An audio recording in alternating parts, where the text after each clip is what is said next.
Darshan and ಗ್ಯಾಂಗ್ನಿಂದ Renukaswamy ಕೊಲೆ ಪ್ರಕರಣಕ್ಕೆ ಸಂಬಂಧಪಟ್ಟಂತೆ ನಟ ದರ್ಶನ್ ಜಾಮೀನು ಅರ್ಜಿ ವಿಚಾರಣೆ ಈಗ ನಡೀತಾ ಇದೆ. ದರ್ಶನ್ ಪರ ವಕೀಲ ಸಿವಿ ನಾಗೇಶ್ ವಾದ ಮಂಡನೆ ಮಾಡ್ತಾ ಇದ್ದಾರೆ. ನಟ ದರ್ಶನ್ ಜಾಮೀನು ಅರ್ಜಿ ವಿಚಾರಣೆ ಆಗ್ತಾ ಇದೆ. ಈಗ ದರ್ಶನ್ ಪರ ವಕೀಲ ಸಿವಿ ನಾಗೇಶ್ ಅವರಿಂದ ವಾದ ಮಂಡನೆ ಆಗ್ತಾ ಇದೆ. ರೇಣುಕಾಸ್ವಾಮಿ ಶವಕ್ಕೆ ನಾಯಿಗಳು ಕಚ್ಚಿದೆ. ದರ್ಶನ್ ಪರ ವಕೀಲ ಸಿವಿ ನಾಗೇಶ್ ವಾದ ಮಂಡನೆ ಮಾಡ್ತಾ ಇರೋದು. ಪ್ರಕರಣದ ಹಿನ್ನೆಲೆಯ ಬಗ್ಗೆ ಕೋರ್ಟ್ಗೆ ಎಲ್ಲವೂ ಗೊತ್ತಿದೆ. ಎಲ್ಲ ರಿಕವರಿ ಸಾಕ್ಷಿಗಳು ಸೃಷ್ಟಿ ಮಾಡಿರೋದು ಅನ್ನೋ ರೀತಿಯಲ್ಲಿ ಸಿವಿ ನಾಗೇಶ್ ಅವರು ವಾದ ಮಂಡನೆ ಮಾಡ್ತಾ ಇದ್ದಾರೆ.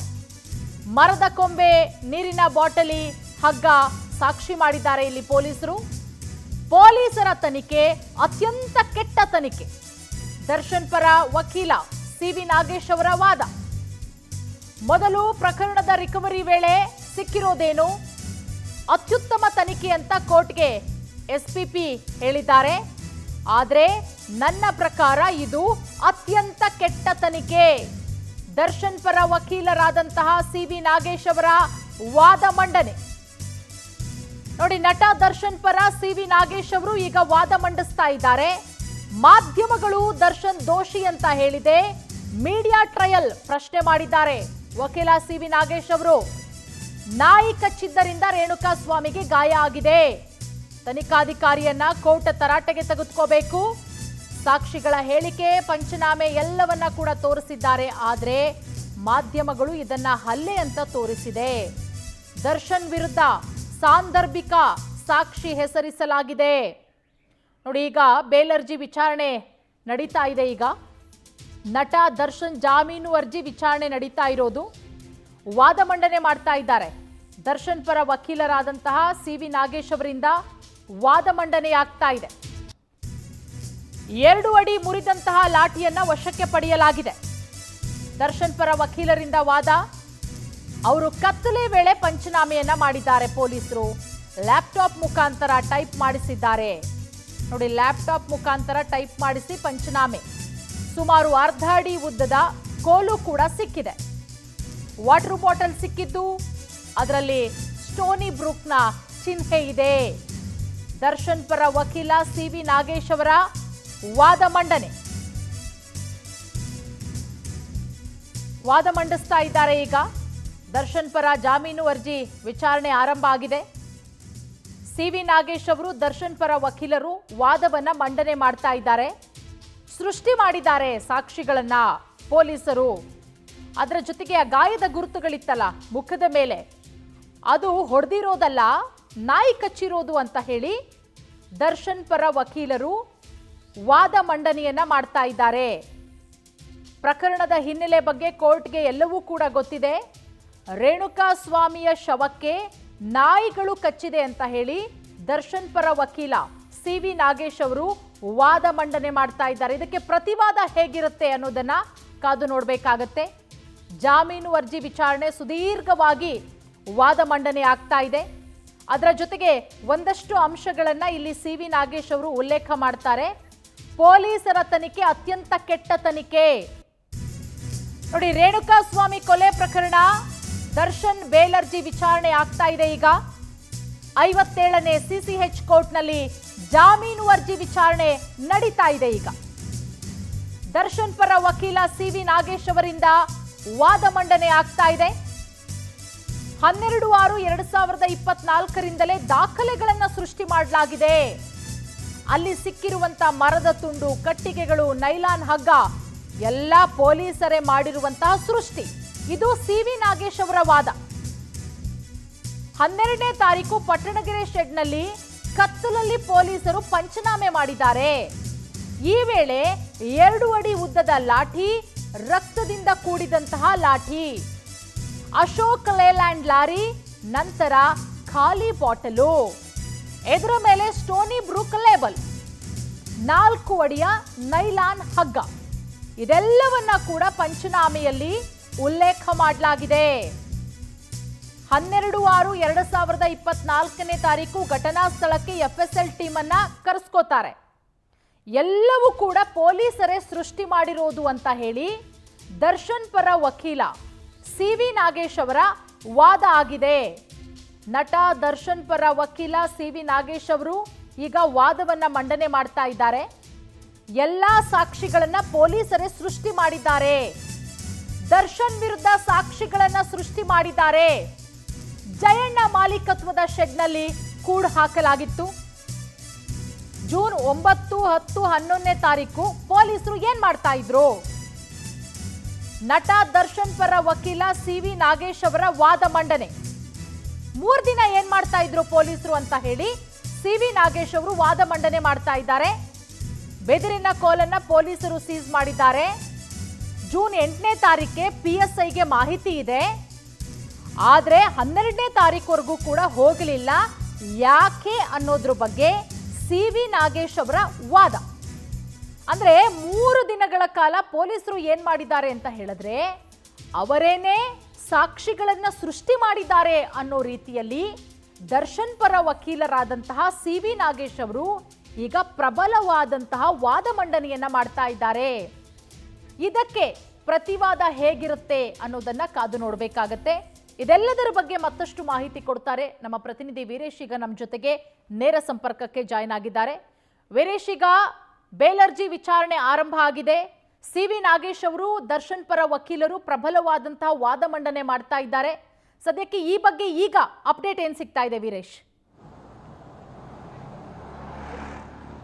ಖಂಡಿತ ಪೂರ್ಣಿಮಾ, ಈಗಾಗಲೇ ರೇಣುಕಾಸ್ವಾಮಿ ಕೊಲೆ ಪ್ರಕರಣಕ್ಕೆ ಸಂಬಂಧಪಟ್ಟಂತೆ ಈಗಾಗಲೇ 17 ಜನ ಆರೋಪಿಗಳ ಪೈಕಿ ಈಗಾಗಲೇ 3 ಜಾಮೀನು ಅರ್ಜಿ ಆಗ್ತಿದ್ದಂತೆ ಏನು A2 ಮತ್ತು A1 ಆರೋಪಿ ಈಗಾಗಲೇ ಜಾಮೀನು ಅರ್ಜಿ ಸಲ್ಲಿಸಿರುವಂಥದ್ದು ಮತ್ತು ಈಗಾಗಲೇ ಈ ಪ್ರಕರಣದಲ್ಲಿ ಏನು ಪ್ರಮುಖ ಅಂಶಗಳು ಕೂಡ ಒಂದಿಷ್ಟು ಉಲ್ಲೇಖವಾಗಬೇಕಾಗಿತ್ತು ಮತ್ತು ಅದಾದ ಬಳಿಕ ಏನು ಚಾರ್ಜ್ ಶೀಟ್ನಲ್ಲಿ ಏನು ಸಾಕ್ಷಿಗಳನ್ನು ಪರಿಗಣಿಸಿರುವಂಥದ್ದು ಮತ್ತು ಈ ಸಾಕ್ಷಿಗಳು ಏನು ಒಂದಿಷ್ಟು ಟೆಕ್ನಿಕಲ್ ಎವಿಡೆನ್ಸ್ಗಳು FSL ರಿಪೋರ್ಟಿಂದ ಬರಬೇಕಾಗಿತ್ತು. ಹಾಗಾಗಿ ಏನು ಒಂದಿಷ್ಟು ವಿಚಾರಣೆ ಕೂಡ ಮುಂದೆ ಹೋಗ್ತಾ ಇತ್ತು. ಈಗಾಗಲೇ ಮತ್ತೆ ಇವತ್ತು ಏನು ಜಾಮೀನು ಅರ್ಜಿ ವಿಚಾರಣೆ ಆರಂಭವಾಗಿರುವಂಥದ್ದು. ಏನು 57ನೇ CCH ನ್ಯಾಯಾಲಯದಲ್ಲಿ ಈಗಾಗಲೇ ದರ್ಶನ್ ಪರ ಜಾಮೀನು ವಿಚಾರಣೆ ಕೂಡ ಆರಂಭವಾಗಿರುವಂಥದ್ದು ಮತ್ತು ಈಗಾಗಲೇ ದರ್ಶನ್ ಪರ ವಕೀಲರಾದಂತಹ ಸಿ.ವಿ. ನಾಗೇಶ್ ಅವರು ಕೂಡ ಈ ಒಂದು ವಾದ ಕೂಡ ಮಂಡನೆ ಮಾಡ್ತಾ ಇರುವಂಥದ್ದು. ಪ್ರಮುಖವಾಗಿ ಈಗಾಗಲೇ ಈ ಚಾರ್ಜ್ ಶೀಟ್ನಲ್ಲಿ ಅಂದರೆ 3991 ಚಾರ್ಜ್ ಶೀಟ್ ಕಾಪಿಯಲ್ಲಿ ಏನು ಅಂಶಗಳು ಉಲ್ಲೇಖವಾಗಿರುವಂಥದ್ದು. ಯಾಕಂದ್ರೆ ಈಗಾಗಲೇ ಏನು ಜೂನ್ 8ರಂದು ರೇಣುಕಾಸ್ವಾಮಿಯ ಕೊಲೆ ಆಗುತ್ತೆ. ಅದಾದ ಬಳಿಕ ಏನು 8 ತಾರೀಕು ಮಾಹಿತಿ ಬಂದ ಕೂಡಲೇ ಕೂಡ ಯಾವ ಅಧಿಕಾರಿ ಕೂಡ ಸ್ಥಳಕ್ಕೆ ಬರಲ್ಲ. ಹಾಗಾಗಿ ಅವರು ಬಂದು ಸರೆಂಡರ್ ಆದಂತಹ ಸಂದರ್ಭದಲ್ಲಿ ಅವರ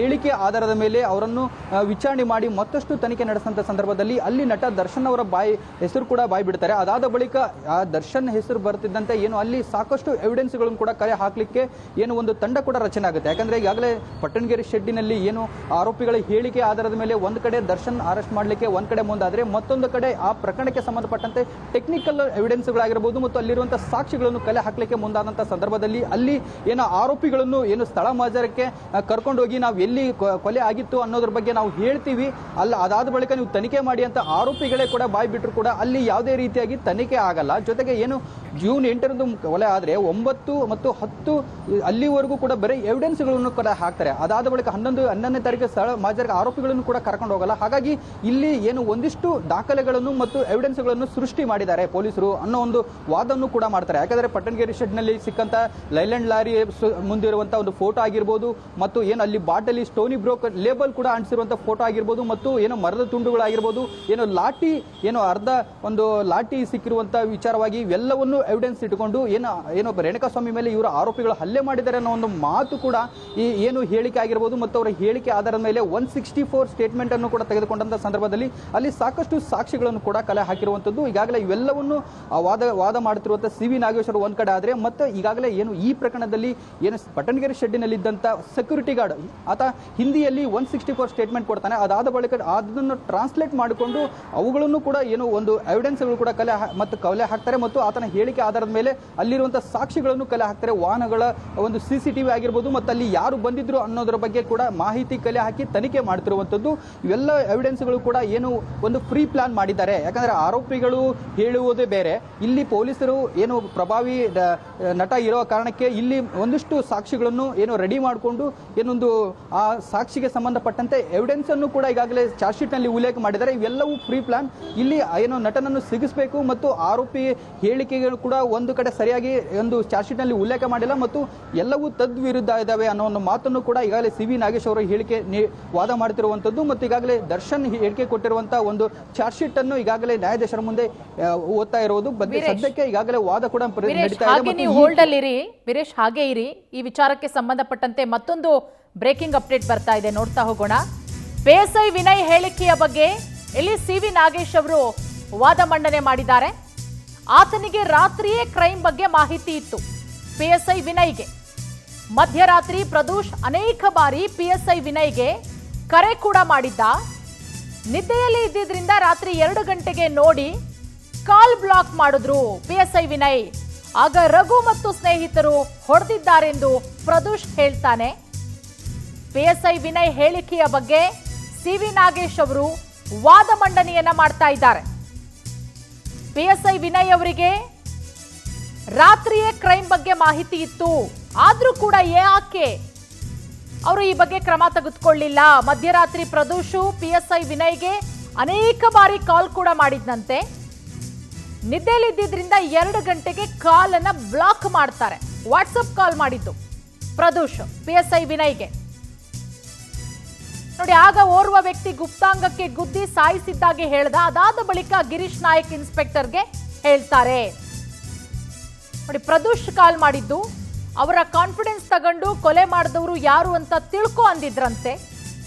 ಮೇ 12ಕ್ಕೆ ಇತರ ಆರೋಪಿಗಳು ಸ್ವಇಚ್ಛಾ ಹೇಳಿಕೆಯನ್ನ ಪಡೆಯಲಾಗಿದೆ. ಅವರಿಗೆ ಮೊದಲೇ ಕೇಸ್ ಅಪರಾಧದ ನಾಲೆಡ್ಜ್ ಇರುತ್ತಾ? ಸಿ.ವಿ. ನಾಗೇಶ್ ಅವರು ವಾದ ಮಂಡನೆ ಮಾಡ್ತಾ ಇದ್ದಾರೆ.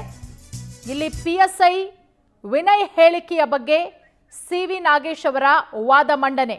ವೀರೇಶ, ಒಂದಷ್ಟು ಅಂಶಗಳನ್ನ ಇಟ್ಕೊಂಡು ಸಿ.ವಿ. ನಾಗೇಶ್ ಅವರು ವಾದ ಮಂಡನೆಯನ್ನ ಮಾಡ್ತಾ ಇರೋದು.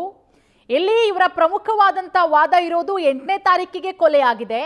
ಆದ್ರೆ 12ರವರೆಗೂ ಪೊಲೀಸರು ಏನ್ ಮಾಡ್ತಾ ಇದ್ರು, ಏನ ಸಾಕ್ಷಿಗಳನ್ನ ಕಲೆ ಹಾಕಿದ್ದಾರೆ ಪೊಲೀಸರು, ಚಾರ್ಜ್ ಶೀಟ್ ಅಲ್ಲಿ ಏನೆಲ್ಲ ಅಂಶಗಳನ್ನ ಉಲ್ಲೇಖ ಮಾಡಿದ್ದಾರೆ, ಇದೆಲ್ಲವೂ ಕೂಡ ಪೊಲೀಸರ ಸೃಷ್ಟಿ ಅನ್ನೋ ರೀತಿಯಲ್ಲಿ ಸಿ.ವಿ. ನಾಗೇಶ್ ಅವರ ವಾದ ಮಂಡನೆ ಆಗ್ತಾ ಇದೆ. ಇದಕ್ಕೆ ಪ್ರತಿವಾದ ಹೇಗಿರಬಹುದು ಅಂತ ಹೇಳಿ ವೀರೇಶ್. ಖಂಡಿತ ಪೂರ್ಣಿಮಾ, ಈಗಾಗಲೇ ಜೂನ್ 8ರಂದು ಕೊಲೆ ಆಗುತ್ತೆ. ಕೊಲೆ ಆದಂಥ ಸಂದರ್ಭದಲ್ಲಿ ಕೂಡ ಯಾರಿಗೂ ಕೂಡ ಮಾಹಿತಿ ಇರಲ್ಲ. ಅದಾದ ಬಳಿಕ ಏನು ಪೊಲೀಸರು ಕೂಡ ಏನು ಅಲ್ಲಿ ಒಂದು ದೇಹ ಕೂಡ ಪತ್ತೆ ಆಗುತ್ತೆ, ಮೃತದೇಹ ಪತ್ತೆ ಆಗಿದೆ ಅನ್ನೋ ಒಂದು ಮಾಹಿತಿ ರವಾನೆ ಆಗುತ್ತೆ. ಅಲ್ಲಿ ಏನು UDR ಕೂಡ ಮಾಡ್ಕೊತಾರೆ, ಯಾವುದೋ ಒಂದು ಬಾಡಿ ಬಿದ್ದಿದೆ ಅನ್ನೋ ಒಂದು ಮಾಹಿತಿ ರವಾನೆ ಆಗ್ತಿದ್ದಂತೆ ಅಲ್ಲಿರುವಂಥ ಏನು ಕಾಮಾಕ್ಷಿಪಾಳ್ಯ ಇನ್ಸ್ಪೆಕ್ಟರ್ ಏನು ಒಂದು ನೇತೃತ್ವದಲ್ಲಿರುವಂಥ ಒಂದು ತಂಡ ಕೂಡ ಹೋಗುತ್ತೆ. ಅಲ್ಲಿ UDR ಮಾಡ್ಕೊಂಡಂಥ ಸಂದರ್ಭದಲ್ಲಿ ಅಲ್ಲಿ ನೈಟ್ ಬೀಟ್ ಇದ್ದಂಥ ವಿನಯ್ ಸಬ್ ಇನ್ಸ್ಪೆಕ್ಟರ್ ಏನು ಆತನಿಗೆ ಮಾಹಿತಿ ಕೂಡ ನೀಡಿದ್ರು ಕೂಡ ಆತ ಯಾವುದೇ ಆ ಸ್ಥಳಕ್ಕೆ ಬರಲ್ಲ ಅನ್ನೋ ಒಂದು ಮಾಹಿತಿ ಕೂಡ ಲಭ್ಯವಾಗುತ್ತೆ. ಅದಾದ ಬಳಿಕ ಏನು ಇಬ್ಬರ ಆರೋಪಿಗಳು ಏನು ಒಂದು ಸ್ಟೇಷನ್ಗೆ ಬಂದು ಸರೆಂಡರ್ ಆದಂಥ ಸಂದರ್ಭದಲ್ಲಿ ಅಲ್ಲಿ ಅವರು ನಾವು ಕೊಲೆ ಮಾಡಿದ್ದೀವಿ ಅನ್ನುವಂಥ ಸ್ವಇಚ್ಛೆಯಿಂದ ಹೇಳ್ಕೊತಾರೆ. ಅದಾದ ಬಳಿಕ ಅದ್ರ ಬಗ್ಗೆ ಯಾವುದೂ ಕೂಡ ಸರಿಯಾಗಿ ತನಿಖೆ ಮಾಡಲ್ಲ ಮತ್ತು ನಿರ್ಲಕ್ಷ್ಯ ಎಲ್ಲ ಒಂದು ಕಡೆ ಎದ್ದು ಕಾಣುತ್ತಾ ಅನ್ನೋ ಒಂದು ಮಾಹಿತಿ ಕೂಡ ಕೆಲವೊಂದಿಷ್ಟು ಹರಿದಾಡಿತ್ತು. ಅದಾದ ಬಳಿಕ ಏನು ವಿನಯ್ಗೆ ಸಂಬಂಧಪಟ್ಟಂತೆ ಆ ನೈಟ್ ಬಿಟ್ಟಿದ್ದಂಥ ಸಿಬ್ಬಂದಿ ಇದರ ಬಗ್ಗೆ ಯಾವುದೂ ಗಮನ ಹರಿಸಲ್ಲ. ಅದಾದ ಬಳಿಕ ಬೆಳಿಗ್ಗೆ ಏನು ಒಂದು ಸ್ಟೇಷನ್ಗೆ ಸರೆಂಡರ್ ಆದಂಥ ಸಂದರ್ಭದಲ್ಲಿ ಅವರ ಹೇಳಿಕೆ ಆಧಾರದ ಮೇಲೆ, ಯಾಕಂದ್ರೆ ಈ ಪ್ರಕರಣ ಏನು ಪೊಲೀಸ್ ಭಾಷೆಯಲ್ಲಿ ಯಾವಾಗ ಆರೋಪಿಗಳನ್ನು ಬಾಯಿ ಬಿಡಿಸ್ತಾರೆ ಅಲ್ಲಿ ನಟ ದರ್ಶನ್ ಅವರ ಹೆಸರು ಬಾಯಿ ಬಿಟ್ಟಾಗ ಅಲ್ಲಿ ಒಂದಿಷ್ಟು ಕುತೂಹಲ ಕೂಡ ಶುರು ಆಗ್ತವೆ. ಅದಾದ ಬಳಿಕ ದರ್ಶನ್ ಅವರ ಒಂದಿಷ್ಟು ನಂಬರ್ಗಳನ್ನು ಕೂಡ ಟ್ರ್ಯಾಕ್ ಮಾಡ್ತಾರೆ. ಅದಂತ ಸಂದರ್ಭದಲ್ಲಿ ಆ ಸ್ಥಳದಲ್ಲಿ ಸಿಕ್ಕಿರುವಂತಹ ನಂಬರ್ಗಳಾಗಿರ್ಬೋದು ಮತ್ತು ಈಗಾಗಲೇ ಕಾಮಾಕ್ಷಿಪಾಳ್ಯ ಸ್ಟೇಷನ್ ಅಲ್ಲಿ ಅವರ ಹೇಳಿಕೆ ಆಗಿರ್ಬೋದು ಪ್ರತಿಯೊಂದನ್ನು ದಾಖಲಾತಿಗಳಿಕೊಂಡು ಮತ್ತು ಆರೋಪಿಯ ಹಿನ್ನೆಲೆಯನ್ನು ತೆಗೆದುಕೊಂಡು ಅಲ್ಲಿ ಹೋದಂತ ಸಂದರ್ಭದಲ್ಲಿ ಟೆಕ್ನಿಕಲ್ ಕೂಡ ಎವಿಡೆನ್ಸ್ಗಳು ಕೂಡ ಕಲೆ ಹಾಕ್ತಾರೆ. ಯಾಕಂದ್ರೆ ಈಗಾಗಲೇ ಅಲ್ಲಿ ಸ್ಟೋನಿ ಬ್ರೋಕ್ ಆಗಿರ್ಬೋದು ಮತ್ತು ವಾಟರ್ ಬಾಟಲ್ ಆಗಿರ್ಬೋದು ಇವೆಲ್ಲವೂ ಏನು ಅಲ್ಲಿ ಪಂಚಾಮೆ ಏನು ಆರೋಪಿಗಳು ಹೇಳಿದಂತ ಸಂದರ್ಭದಲ್ಲಿ ಅವರನ್ನು ಕೂಡ ಸ್ಥಳ ಮಜರಕ್ಕೆ ಕೂಡ ಕರ್ಕೊಂಡು ಹೋಗೋದಲ್ಲ. ಅದಾದ ಬಳಿಕ ಅಲ್ಲಿ ರಾತ್ರೋರಾತ್ರಿ ಪಂಚನಾಮೆ ಮಾಡ್ತಾರೆ. ಅಲ್ಲಿ ಯಾವುದೇ ಕೂಡ ಲೈಟ್ ಹಿಡ್ಕೊಂಡು ಪಂಚನಾಮೆ ಮಾಡ್ತಾರೆ. ಅಲ್ಲಿ ಒಂದಿಷ್ಟು ಲಾಠಿಯ ಬಿದ್ದಿರೋದಾಗಿರ್ಬೋದು ಮತ್ತು ಬಾಟಲ್ಗಳಾಗಿರ್ಬೋದು ಇವೆಲ್ಲವನ್ನು ಎವಿಡೆನ್ಸ್ಗಳನ್ನು ಕೂಡ ಏನು ಚಾರ್ಜ್ ಶೀಟ್ ಅಲ್ಲಿ ಉಲ್ಲೇಖ ಮಾಡ್ತಾರೆ. ಇದು ಎಲ್ಲ ಒಂದ್ ಕಡೆ ಪ್ರೀ ಪ್ಲಾನ್ ಮಾಡಿ ಇಲ್ಲಿ ನಟನನ್ನು ಸಿಗಿಸ್ಲಿಕ್ಕೆ ಈ ರೀತಿ ಪ್ಲಾನ್ ಮಾಡ್ತಾ ಇದ್ದಾರೆ ಅನ್ನೋ ಒಂದು ಮಾತನ್ನು ಈಗಾಗಲೇ ಸಿ.ವಿ. ನಾಗೇಶ್ವರ್ ಮಾಡ್ತಿರುವಂತದ್ದು. ಮತ್ತು ಈಗಾಗಲೇ ಈ ವಿಚಾರವಾಗಿ ಒಂದು ವೇಳೆ ಏನಾದ್ರೂ ಈ ರೀತಿ ತನಿಖೆ ಸೃಷ್ಟಿಸಿರುವ ಬಗ್ಗೆ ನನ್ನ ಕಡೆ ದಾಖಲಾತಿಗಳಿದಾವೆ, ಒಂದು ವೇಳೆ ನಾನು ದಾಖಲಾತಿ ಕೊಟ್ರೆ ನಾನು ಕೋಟಿ ಕೊಡ್ತೀನಿ, ಮಾಧ್ಯಮಗಳಿಗೆ ಕೊಡಲ್ಲ ಅನ್ನೋ ಒಂದು ಸಿ.ವಿ. ನಾಗೇಶ್ವರ್ ಹಾಗೆ ಇರಿ ಹೋಲ್ಡ್ ಅಲ್ಲಿ ನೀವು.